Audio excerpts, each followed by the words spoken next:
Vi mennesker påvirker nu jorden i så global skala, så jorden tager form efter det, vi mennesker gør. Noget af det mest fantastiske ved jorden, det er jo, at den er levende, den er fyldt med masser forskellige arter. Og samtidig noget af det mest sørgelige, det er jo så, at det forsvinder mellem hænderne på os. Vi er midt i en biodiversitetskrise, som er mindst lige så alvorlig som klimakrisen. We often think that evolution is a very slow process, that it takes millions of years, and sometimes it does. But if the environment changes very rapidly, very drastically, then evolution can actually proceed very fast. I en vestlig kontekst har vi jo bildet os ind, at naturen det var noget, som vi på en eller anden måde kunne kontrollere.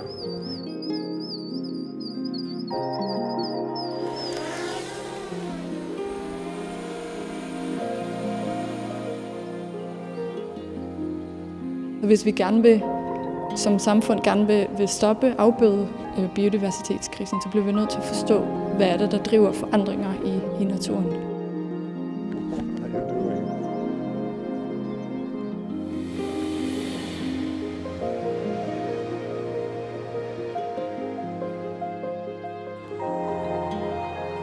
Vi mennesker sidder oppe i et træ og er ved at save den gren over, vi sidder på.